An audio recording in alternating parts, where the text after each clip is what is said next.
Creemos en el Espíritu, confiamos y tenemos fe que el Señor está trabajando. Amén. Bienvenidos a la casa del Señor. Estamos contentos. ¿Está contento de estar en la casa del Señor? Amén. Es una bendición estar aquí en la casa de nuestro Padre Celestial. Y bueno, siempre decimos, nos faltaron algunos, pero ahora nos faltaron muchos, ¿verdad? Andan fuera de la ciudad varias familias y algunos están enfermos, estamos orando por ellos y algunos, bueno, no vinieron, ¿verdad? Pero usted está aquí y lo importante y glorioso es que Jesucristo está aquí. Amén. Que Él nunca falta. ¿Y a quién le vino a dar gloria a usted? A Dios. Él no falta. Así es que no se preocupe, no se sienta defraudado, porque el que tenía que venir está aquí. Amén. Él venimos a darle toda la gloria y toda la alabanza. Cierre sus ojitos. Padre, le damos gracias en esta tarde. Gracias por la bendición que nos das. Gracias, Señor, porque sin ti, Señor, nosotros no pudiéramos hacer nada.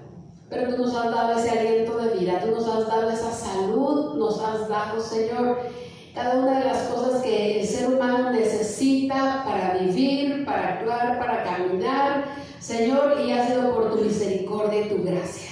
Queremos agradecerte, pero queremos que hables a nuestra vida, a nuestro corazón en esta tarde. Aquí estamos, Señor.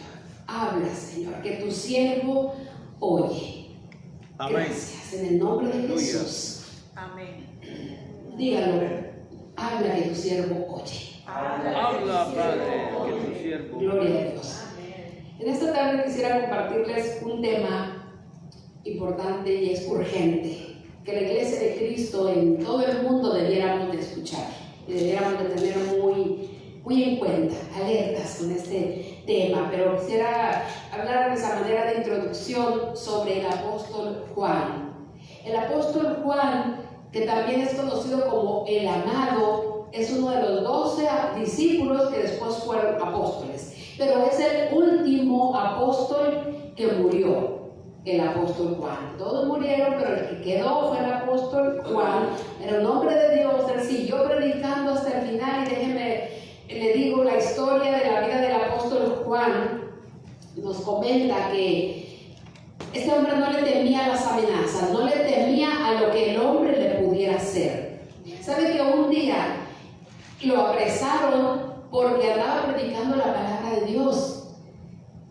Y el apóstol Juan no se quedó callado, pero aún así lo apresaron y le quisieron quitar la vida. ¿Y sabe qué sucedió? Lo pusieron en un caso, ¿verdad? Caldera, como los lugares, ¿cómo se llaman? Los utensilios esos que hacen caldo, pero en grande, ¿verdad? Lo pusieron en la caldera en aceite hirviendo, fogata, aceite hirviendo. Cuando estaba hirviendo, metieron al apóstol del Señor. ¿Qué espera usted que sucediera con este hombre? ¿Qué es lo que dice su mente? Que murió. ¿Pero qué cree? Que ante la mirada atónita de toda la multitud y el mismo emperador malvado que hizo esto, la imagen del apóstol Juan fue resurgiendo de ese caldero de aceite hirviendo. Se fue levantando la imagen de este hombre, el cuerpo, la persona. Yo me imagino que el aceite escurría por sus cabellos, ve que tenían el pelo largo, escurría y se fue levantando lentamente y todos viéndolo. El emperador se enojó tanto que dijo: sáquenlo de ahí y llévenselo a la isla de Patmos, una isla donde encerraban o llevaban a los delincuentes más malos. Es como las Islas Marías por allá en México, ¿verdad? El Alcatraz, creo que le llaman aquí en Estados Unidos. La gente más mala. Y se lo llevaron ahí y el emperador dijo: es para que ya no ande hablando sobre el nombre de Jesús. Entonces dijo: ahí ya no nos va a hacer ningún daño ni le va a hablar a nadie. Se lo llevaron, lo exiliaron, lo apartaron de todos, quizás su familia, sus conocidos, y lo encerraron, donde había gente muy mala. Pues allá en la isla de Patmos, que lo que le rodeaba era pura agua, ahí el Señor empezó a manifestarse en la vida de este hombre. Ahí el Señor empezó a revelarle lo que ahora nosotros conocemos como todo lo que es revelaciones, el libro de Apocalipsis. Ahí, cuando ya parece que Juan no tenía esperanza de vida, cuando parece que el ministerio de Juan se había terminado, estaba empezando en la isla de Patmos. Ahí empezaba. Mira que cuando sucede con nosotros, que cuando el diablo cree que ya terminó contigo, es cuando tú empiezas a resurgir aún de las cenizas, te empiezas a levantar y empiezas a glorificar el nombre del Señor. Amén. Y empiezas a hacer lo que no eras antes. El temor se va, la intimidación se va, porque el Señor está contigo. Aleluya.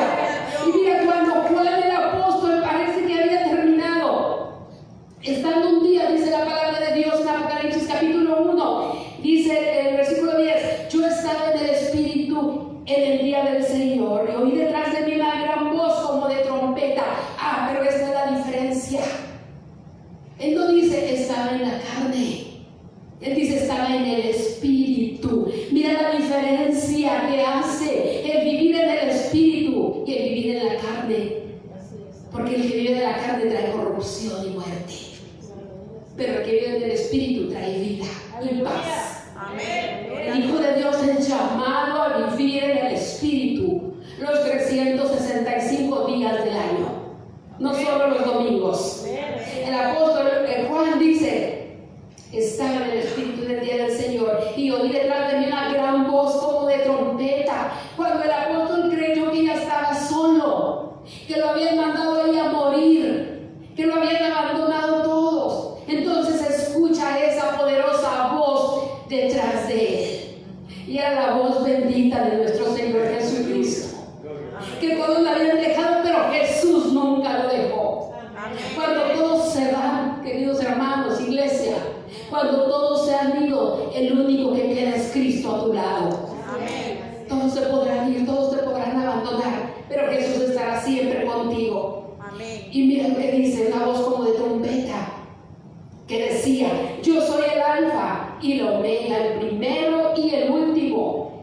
Y le dice, escribe en un libro lo que ves. No le dictó, sino que le puso en visión, como una película. Él estuvo viendo como una película y empezó entonces a escribir paso por paso lo que usted ya ha escuchado de los 21 juicios que vendrán sobre la tierra, sobre el anticristo, sobre todo lo que viene. El apóstol Juan empezó a ver eso. Cuando parece que su ministerio había terminado, apenas empezaba lo bueno. Aleluya. Y mira, este hombre le dice el Señor, escribe lo que ves, pero no solamente lo escribas, envíalo a las 7 iglesias que están en Asia, en Éfeso, y menciona el nombre de cada una de las iglesias y empieza a decirle el Señor. Déjenme le pongo las iglesias, creo que por aquí. Empieza a decirle el Señor, escribe estas cartas y mándalas a las 7 iglesias que están en Éfeso. Usted ve un mapa, por ahí está Asia, y estaban ubicadas cada una de las iglesias. Éfeso, Esmirna, Pergamino, Tiatira, Sardis, Filadelfia y la Odisea.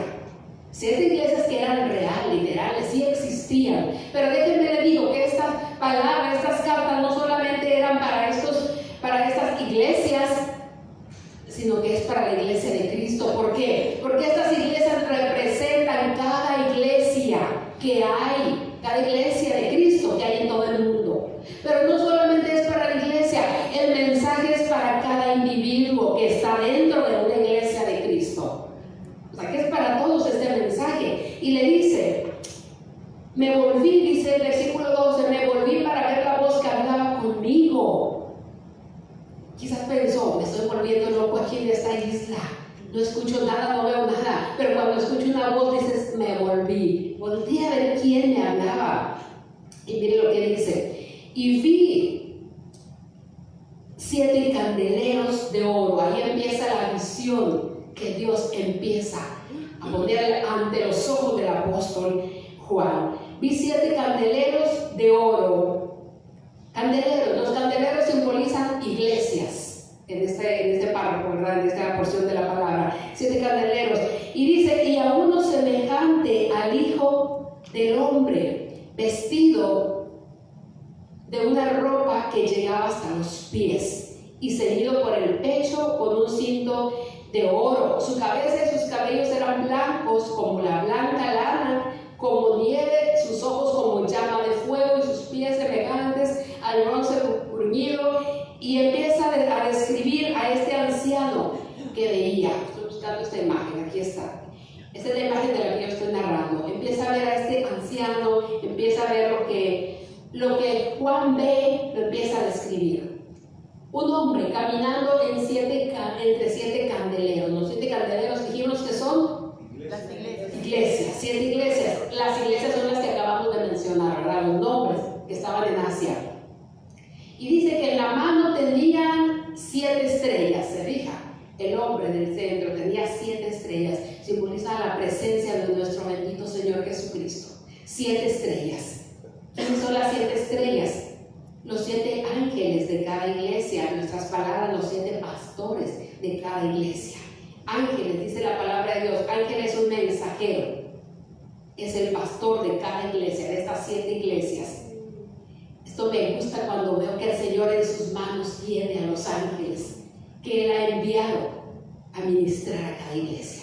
Son ángeles del Señor. Aunque la gente te pueda menospreciar al pastor, siervo de Dios, aunque la gente te pueda maltratar, pueda dudar de tu ministerio, déjame decirte que Jesús te tiene en sus manos.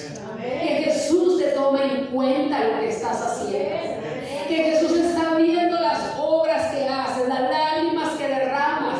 Que Jesús está pendiente de cada situación que vive el siervo de Dios. Y este capítulo 1 nos habla sobre esto, de esta hermosa visión de Jesús caminando en medio de los 7 candeleros, las 7 iglesias. Y el versículo 17, capítulo 1 de Apocalipsis, dice: cuando le vi, caí como muerto a sus pies, y Él puso sobre mí su diestra, diciéndome: no temas, yo soy el primero y el último, el que vivo, que estuve muerto, mas he aquí que vivo por los siglos de los siglos. Amén. Y tengo las llaves de la muerte y del Hades. Escribe las cosas que has visto, y las que son y las que han de ser después de estas. Todo lo que vemos ya en Apocalipsis.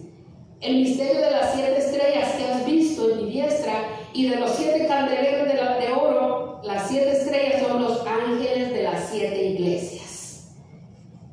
Dice: y los 7 candeleros que has visto son las 7 iglesias. Ya lo habíamos explicado.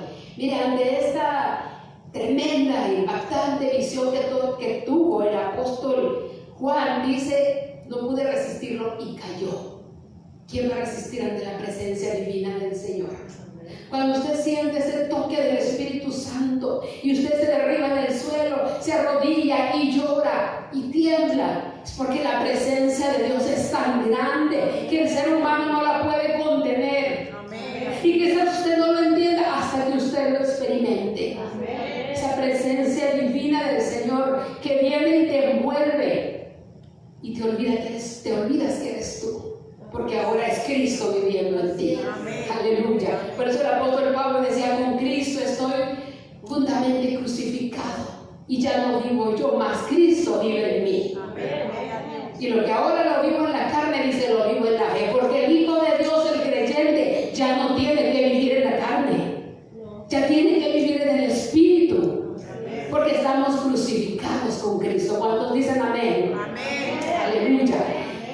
Y en una de las 7, o son 7 cartas que vamos a estar luego hablando sobre las 7 cartas que manda a las 7 iglesias, porque cada mensaje a esta iglesia es importante, no solamente para ellos, sino para la vida abundante, pero también para ti personalmente. Sí.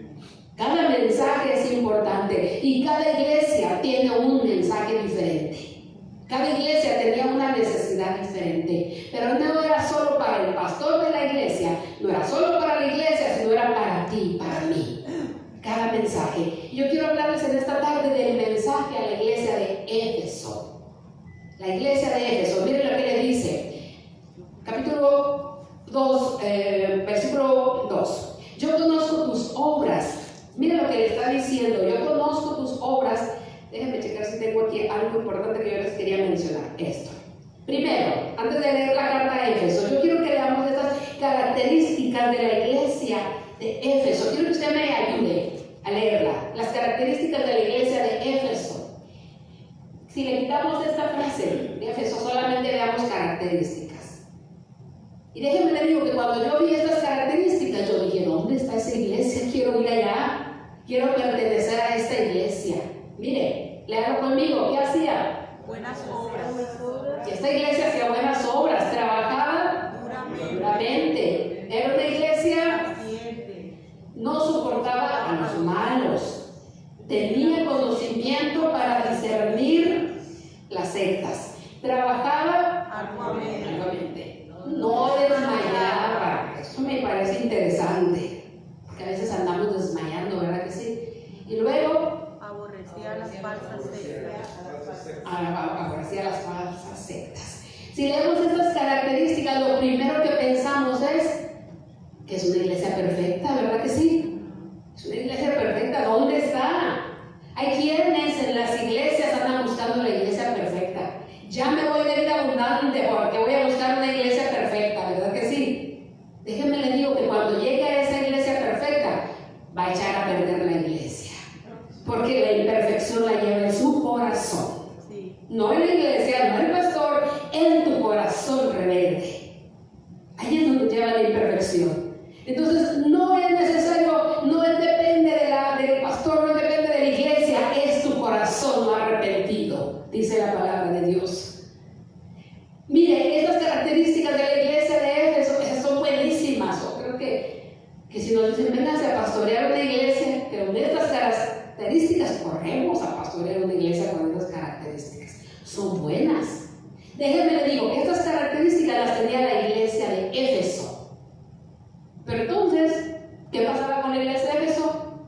Era una iglesia perfecta. Yo creo que el mensaje de Dios para ellos era: te felicito, estás haciendo muy bien el trabajo. El Señor toma en cuenta las cosas buenas que la iglesia hace, pero también toma en cuenta la iglesia las cosas buenas que no hace.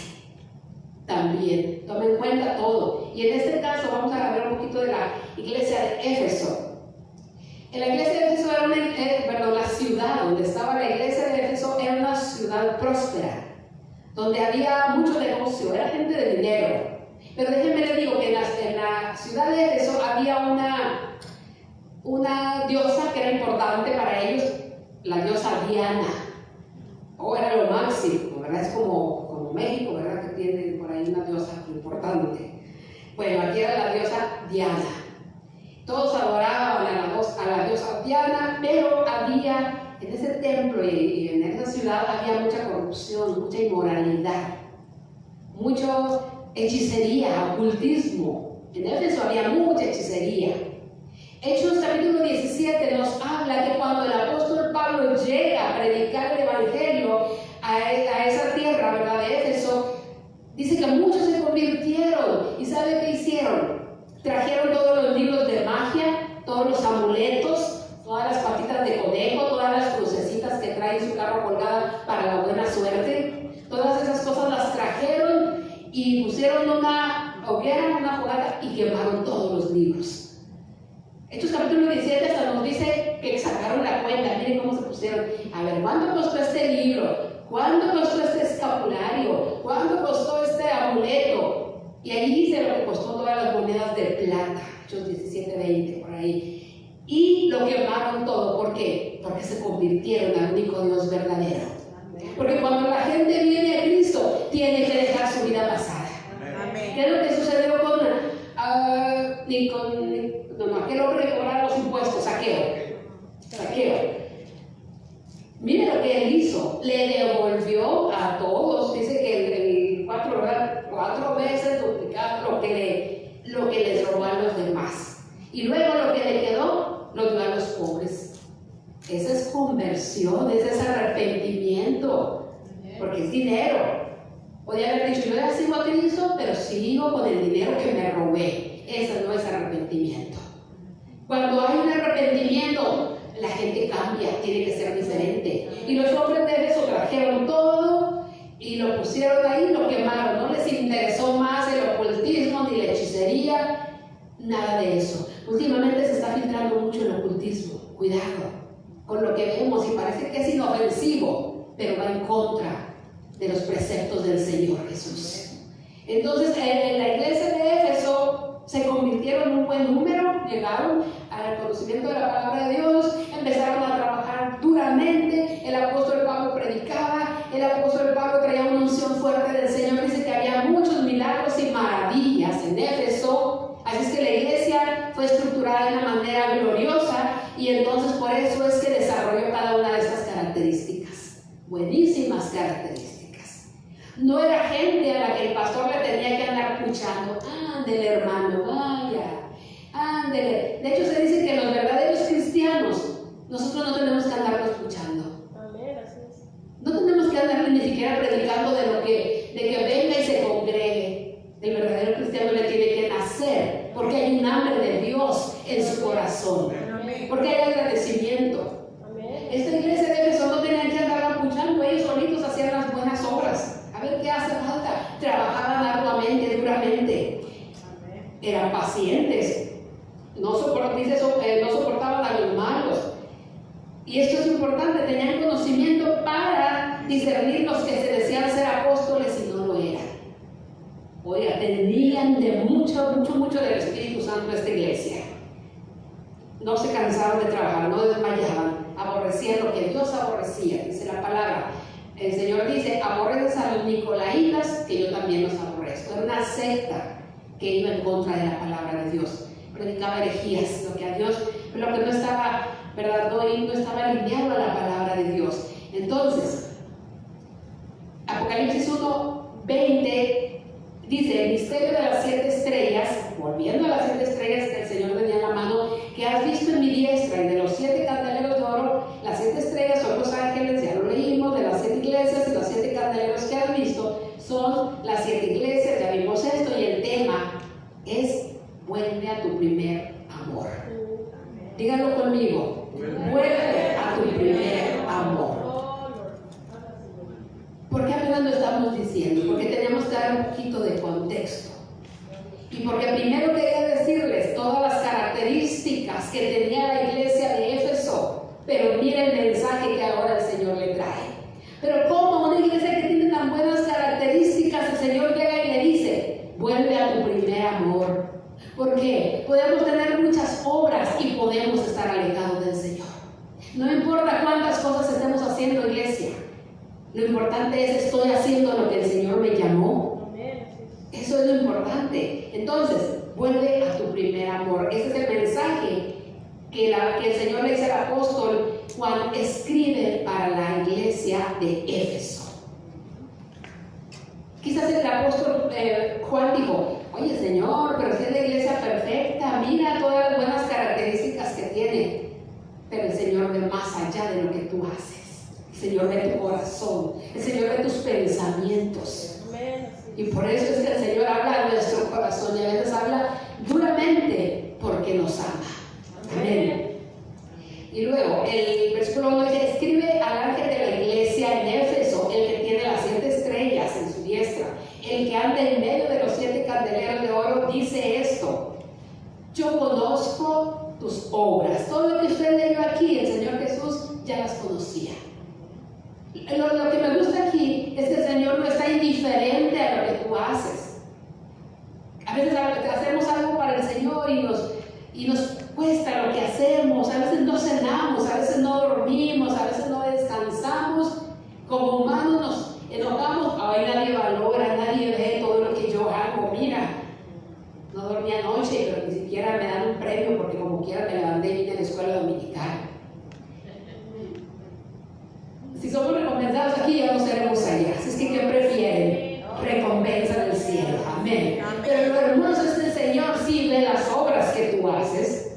Sí las ve. Yo reconozco tus obras, yo sé lo que haces. Y aquí están todas las características que yo les escribí al principio.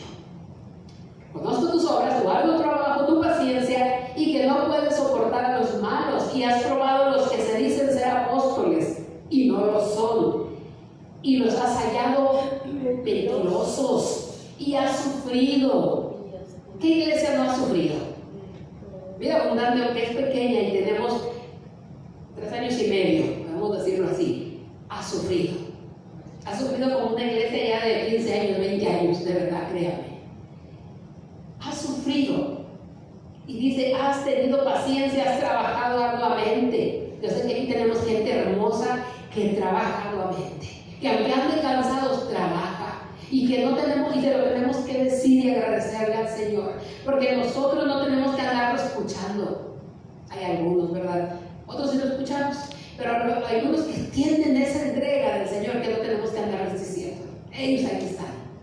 Antes de que les digamos, ya hicieron las cosas. Es una bendición contar con gente así, que ame al Señor. Y dice, no has desmayado y aborreces las obras de los nicolaitas, los cuales yo también aborrezco. Dice el Señor primero alaba las cosas buenas que la iglesia de Éfeso hizo.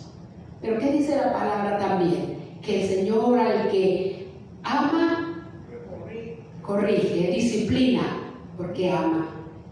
Si usted tiene un hijo chiflado, una hija chiflada, y es bien chiflado, no, es que es viejito y es viejita, pues es chiflado y le va a traer muchos problemas porque no lo corrige. Así es Dios, si no nos corrige, vamos a hacer una chiflazón completa. Y hay iglesias muy chifladas. Créanme que hay iglesias chifladas en gente adulto, 5, 3, 4, 5, 6, 7, 8 años y con pañal. No estamos hablando físicamente, de verdad, pero que todavía se les tiene que tratar como bebés. Biberoncito, y no le digas porque se enoja la hermanita. Eso es en general, aquí en Vida Abundante no hay nada de eso, gracias a Dios. Pero óigame, allá los iglesias, pobres pastores. Pobres pastores. ¿Y por qué no dijo eso? ¿Por qué lo dijo así? ¿Por qué no lo hace así? Oiga, el Señor ayude a los pastores de otras iglesias. Nosotros estamos bendecidos, ¿verdad? Ahora es cuando estamos bendecidos. Aleluya. Entonces dice que aborrecía la obra de los nicolaitas, era una secta que predicaba puras herejías. Ellos estaban en contra de eso. Y el Señor dice, yo también aborrezco esas herejías que ellos están predicando. Ah, pero aquí viene lo bueno, lo malo. Pero tengo contra ti que has dejado tu primer amor. Yo quiero preguntarles, todas las características que usted vio que tenía la iglesia, ¿es posible que pase esto? Sí. Entonces, alertas, porque a veces nos podemos confundir. Estoy haciendo muchas cosas, estamos trabajando mucho. Sí, pero ¿cómo está nuestra intimidad con Dios? ¿Cómo está el deseo, la pasión de nosotros por nuestro Señor? ¿Lo hago porque me obligan? ¿Lo hago porque tengo que obedecer porque si no me voy al infierno? ¿O lo hago porque realmente estoy apasionada por Jesucristo? Mire la diferencia. Cuidado, alerta. Yo creo que es una voz de alerta para nosotros en esta mañana. Tengo contra ti que has dejado tu primer amor. Había una queja de parte del Señor para la iglesia de Éfeso. Y viene la advertencia y el regaño. Recuerda, por tanto, de dónde has caído y arrepiéntete y haz las primeras obras. Quiere decir que ya las últimas obras que estaban haciendo ya no eran tan buenas como las primeras. Haz las primeras obras, pues si no, es como las mamás, o recoges tu cuarto, o si no, ya sabes que sigue. Bueno, el Señor es nuestro Padre Celestial. Arrepiéntete y haz las obras mejores de las que estás haciendo, o si no, ¿qué dice? Vendré pronto a ti y quitaré tu candelero de su lugar si no te hubieses arrepentido. Dura la palabra del Señor. Pero ¿cómo? Si Dios es amor. Sí, pero es fuego consumidor. Déjame decir que con Dios no se juega. Las cosas de Dios se llevan rectas o no se llevan. Tenemos que ser entregados, queridos hermanos, querida iglesia. No puede ser 50 y 50. El Señor te pide todo. Dame, hijo mío, tu corazón. Y miren tus ojos por mis caminos. Y miren, ya vimos las características. Número 2, la falta de la iglesia de Éfeso. Había una falta. Sí, había muchas cosas buenas, pero había una falta. Ya la vimos. Tenía algo en contra de ellas el Señor. que has dejado tu primer amor. ¿Cuántas veces nosotros hemos dejado nuestro primer amor? Y nada más quiero enfocarme a Cristo, no quiero enfocarme a la vida secular, ¿verdad? En parejas y todo eso, no quiero enfocarme en esta tarde solamente a lo que es nuestro Señor Jesucristo. Yo quiero que seamos bien honestos con el Señor. Y creo que todos hemos fallado en algún momento y hemos dejado nuestro primer amor. En otra versión dice, abandonaste a tu primer amor, que es Cristo. Esa es la queja que el Señor tiene contra la iglesia de Éfeso. Sí, tienes muchas cosas buenas, pero ¿qué hay en tu corazón? Dice la palabra también, me abandonaste, buscaste cisternas rotas, cuando la fuente de vida aquí está. Buscamos por otros caminos, cuando el Señor está ahí. Y mire, Apocalipsis 2:4, ya leímos esos versículos. Y yo quiero leérselos, pero en la traducción actual. Léalo conmigo, por favor. Sin embargo, hay algo que no me gusta de ti. Bien directo el Señor. Y es, ya no me amas tanto como me amabas cuando te hiciste cristiano. Hello. Te lo voy a repetir por si alguien no agarró la onda. Sin embargo, hay algo que no me gusta de ti. Oye, qué feo cuando alguien te dice así directo, ¿verdad? Hay algo que no me gusta de ti, Sandro. Bueno, el Señor te lo dice, ¿por qué? Porque Él quiere que te vayas con Él en el arrebatamiento. Quiere llevarte con Él. Por eso es que te lo dice directo. Y en esta tarde el mensaje es para ti, vida abundante. Hay algo que no me gusta de ti. Y es que ya no me amas como me amabas antes.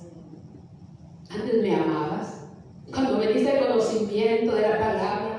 Cuando estabas en problemas y veniste, yo te abracé, dice el Señor, y te sané y te levanté. Yo era todo para ti, dice el Señor.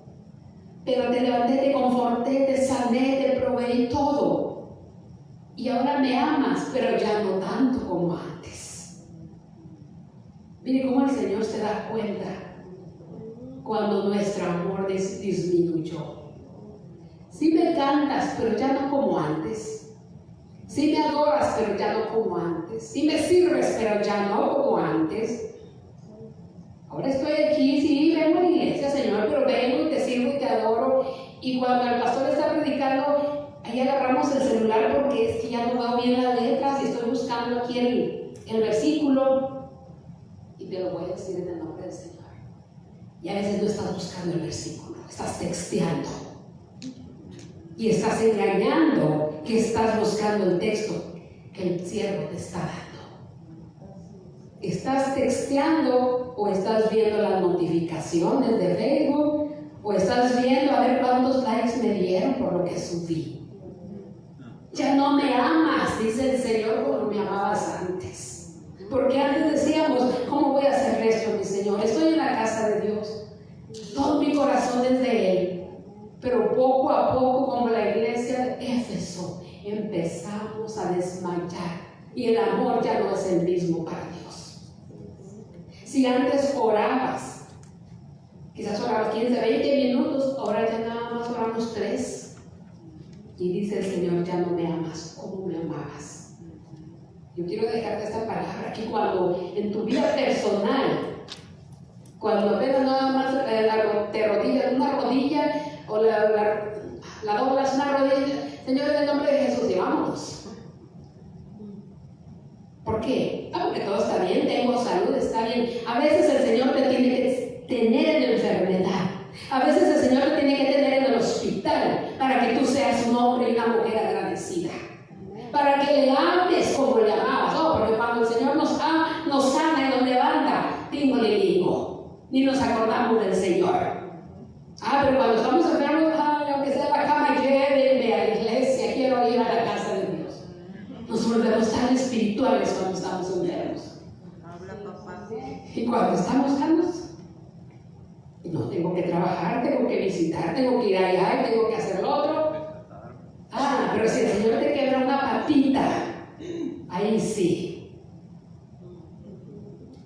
sí, Señor, ¿por qué no me escuchan? Oiga, si el Señor fuera yo, créame que agarraba algo y le daba en la cabeza. Porque somos así. Es que estoy bien enfermo y no voy a ir a la iglesia.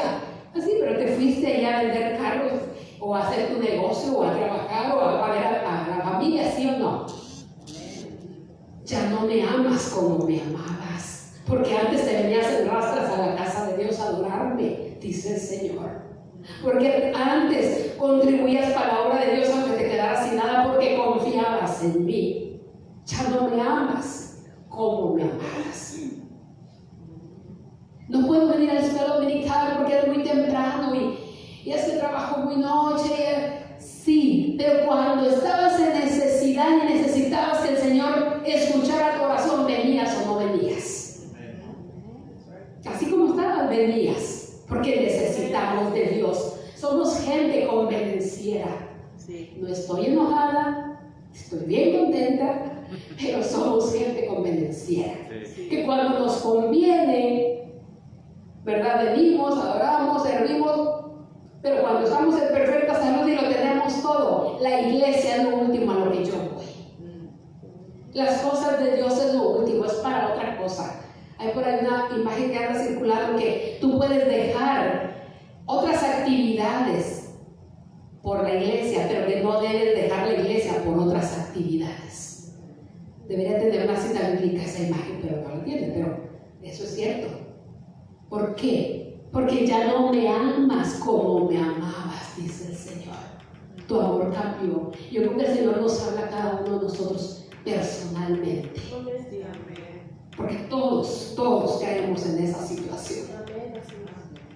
Ya no me amas como me amabas, dice el Señor. Y yo hasta puedo escuchar en el Espíritu una voz triste de parte del Señor. Ya no me amas como me amabas.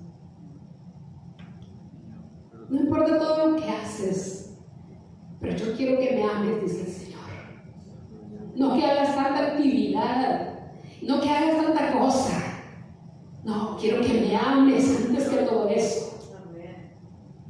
Eso es lo que al Señor le importa. Todo lo demás será un fruto y un resultado del amor que tienes para Dios. Y viene la advertencia. Por lo tanto, recuerda, dice, por tanto, ¿de dónde has caído? Y arrepiéntete. Hoy que hay tiempo, no mañana, hoy. Hoy arrepiéntete, no sabemos cuándo nosotros morimos. Pero el Señor dice, arrepiéntete y haz las primeras obras. Y cuando dice, arrepiéntete, por tanto, recuerda por tanto de dónde has caído. Eso me hace pensar. ¿De dónde has caído? ¿En qué momento caíste? ¿En qué situación caíste? ¿Cuándo dejaste de amar al Señor? ¿Quién influyó para que dejaras de amar al Señor? ¿O qué cosa? ¿O qué actividad influyó para que tú dejaras de amar al Señor como lo amabas antes? Piensa, medita, ¿dónde? A ver, ¿dónde hice el cambio? ¿Dónde era entregada, llamada al Señor? ¿Y dónde empecé a dejarlo? Porque dice, recuerda por tanto de dónde está el punto. ¿En dónde está el punto donde ya dejé de amar al Señor, de servir al Señor, de buscar al Señor? ¿En dónde? Porque si no identificamos el lugar exacto, no vamos a poder regresar al punto, no vamos a poder arrepentirnos y entonces va a venir el juicio del que el Señor nos habla. Haz las primeras obras. Lo que hacías antes, vuelve a hacer como era antes, para con el Señor. Si no, vendré pronto a ti y quitaré tu candelero. Decíamos que los candeleros es las iglesias, pero también el candelero es la vida personal de cada uno de nosotros. Es como decir, si no, voy a quitar tu persona. Candelero es tu persona, tu vida. Voy a quitar tu candelero de su lugar si no te arrepientes. Miren qué importante es el arrepentimiento delante del Señor. Si no hay arrepentimiento, olvídese, no hay nada. Llevamos una vida vacía Y lo único que vivimos es una religión, si no hay un arrepentimiento verdadero. ¿Están aquí o ya se fueron? Y me van a regañados. Número 4, el Señor les ama. Y a mí también me ama. Número 4, una promesa al vencedor. Eso nos gusta, ¿verdad? Pero primero, vuelve a tu primer amor, recuerda de dónde has caído, vuelve a hacer las primeras obras. Y si no, mira, a veces decimos, no, es que el Señor me necesita porque si no, ¿quién va a predicar? Si no, ¿quién va a cantar? Si no, ¿quién va a servir? No. Si el Señor se vale, ¿te acuerdas de Balaam? Por no decirlo más allá, ¿te acuerdas? De Balaam. El Señor se vale de un corazón que está dispuesto. Entonces no somos indispensables en el reino de Dios, pero Dios quiere usarnos y trabajar con cada uno de nosotros. Por último, una promesa al vencedor. ¿Cuántos son vencedores aquí en esta tarde? Amén. Con ánimo. ¿Cuántos son vencedores? Aleluya. Amén. Y no solamente por feria, no, es que yo soy vencedor. Si Cristo ya venció, es que yo soy vencedor. De hecho, no soy vencedor, soy más que vencedor. Es como el boxeador, ¿se acuerdan? Que lo golpean y gana y le dan su cheque y llega todo golpeado a su casa y le da el cheque a su esposa y dice el boxeador, mira mi amor, soy el vencedor, gané el cheque que me dieron. Y la esposa dice, sí, tú serás el vencedor, pero yo soy más que vencedora, porque sin golpe ni nada tengo el cheque. Mire que nos pasó lo mismo con Jesucristo. Él es vencedor, pero Él llevó todos los maltratos. Él llegó a la cruz del Calvario. A Él se burlaron, le injuriaron, murió por nosotros. Y nosotros somos más que vencedores, porque no sufrimos nada de eso, simplemente recibimos el sacrificio de Jesús. Aleluya. Somos bendecidos. Yo creo que somos bendecidos. Aleluya. Y aún así hay una promesa para el vencedor, versículo 7, capítulo 2. Al que venciere, le daré de comer del árbol de la vida, el que está en medio del paraíso de Dios. Aleluya. ¿Cuántos se acuerdan del huerto del Edén? Que cuando el Señor creó al hombre, fue y plantó dos árboles en el centro del huerto del Edén. ¿Se acuerdan? Dos árboles, el árbol de la vida y el árbol del conocimiento del bien y del mal. Eran dos árboles. Y es otra historia de Adán y Eva. Pero está hablando aquí del árbol de la vida, el que está en medio del paraíso de Dios. Ya allá en el cielo con nuestro Señor Jesucristo. Nos dará de comer de ese árbol de la vida, donde nunca vas a morir, donde nunca te vas a enfermar, donde nunca vas a andar que te duele aquí, te duele allá. El árbol de la vida. ¿Y sabe qué es lo que me gusta? Que se van a acabar las excusas. Cuando comamos este árbol de vida, ya no vamos a necesitar ser excusadores, porque de todos nos excusamos para servir a Dios. Amén o no amén. No puedo por esto, por lo otro y por aquello. Bueno, cuando coma del árbol de vida, toda excusa se va en nombre del Señor. Aleluya. Pero hoy, la advertencia, la palabra para vida abundante es: arrepiéntete de donde has caído y vuelve a tu primer amor.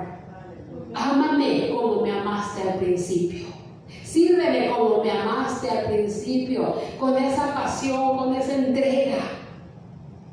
Sin quejas, sin murmuraciones, y ¿por qué no más yo? No, siéntete valorado de que el Señor te escogió para servirle. Póngase de pie, vamos a orar y llévese esta palabra en su corazón. Ámame como me amabas al principio. Vuelve a tu primer amor. Póngase de pie, vamos a orar. Gloria a Dios. Oración ahí personal con el Señor. Platique.